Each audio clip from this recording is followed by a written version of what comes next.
एक हरे भरे भरे जंगल में, जहाँ रंग बिरंगे फूलों की खुशबू हवा में बसी रहती थी, ऊंचे ऊंचे पेड़ों की छांव में एक छोटा सा गांव बसा था। इस गांव के जानवरों में दो दोस्त बहुत मशहूर थे। खजवा एक चालाक और तेज पैरों वाला खरगोश, और गुरगुश एक धीमा लेकिन समझदार कछुआ। दोनों की दोस्ती ऐसी थी कि जंगल का हर जानवर उनकी मिसाल देता था, लेकिन उनकी छोटी मोटी नोक-झोंक भी किसी से छिपी नहीं थी। एक दिन जब सूरज अपनी पूरी चमक के साथ आसमान में चमक रहा था, खजवा और गुरगुश जंगल के बीच एक बड़े से पत्थर पर बैठे गपशप कर रहे थे। खजवा अपनी तेज रफ्तार पर इतराते हुए बोला, गुरगुश भाई, तुम तो बहुत अच्छे हो, लेकिन मान लो इस जंगल में मुझसे तेज कोई नहीं, मैं तो हवा से भी तेज दौड़ता हूँ। गुरगुश ने अपनी गर्दन हल्के से हिलाई और मुस्कुराते हुए कहा, खजवा, तेजी अच्छी चीज है, लेकिन कभी कभी धीमे और स्थिर चलना भी बड़े काम कर देता है। खजवा को गुरगुश की ये बात हंसी जैसी लगी। उसने हंसते हुए कहा, धीमा स्थिर, अरे भाई, तुम तो चलने से ज्यादा अपने कवच में घुसकर सोते हो। चलो क्यों न हम एक दौड़ लगाएं, देखते हैं कौन जीतता है। गुरगुश ने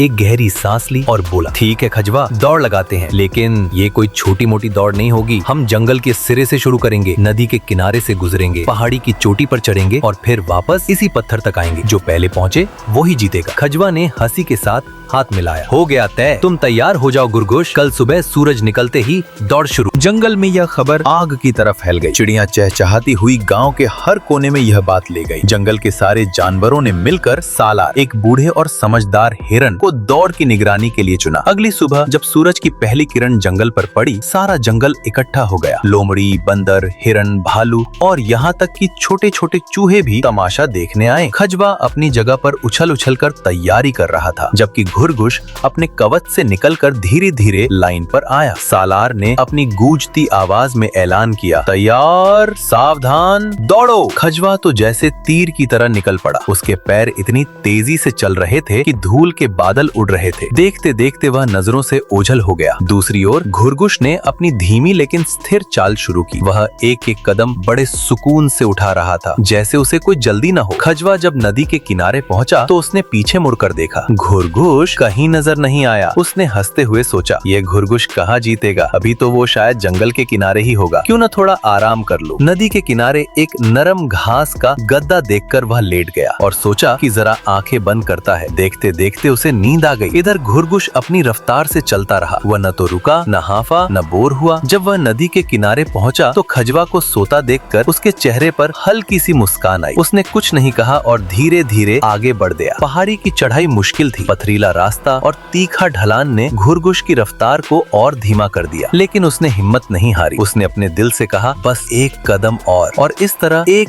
एक करके कदम उठाता रहा। कभी उसका पैर फिसला, कभी वह गिरते गिरते बचा, लेकिन वह रुका नहीं। दूसरी ओर खजवा जब नींद से जागा तो सूरज सिर पर चमक रहा था। उसने फौरन चारों तरफ देखा। गुरगुश कहीं नजर नहीं आया। उसने सोचा, शायद वह अभी नदी तक भी न पहुंचा हो। उसने एक लंबी उबासी ली और फिर से दौड़ शुरू कर दी, लेकिन अब सूरज की गर्मी और नींद की वजह से उसकी रफ्तार पहले जैसी नहीं थी। जब खजवा पहाड़ी की चोटी पर पहुंचा तो उसे हैरानी का झटका लगा। गुरगुश तो पहले से ही वहां था।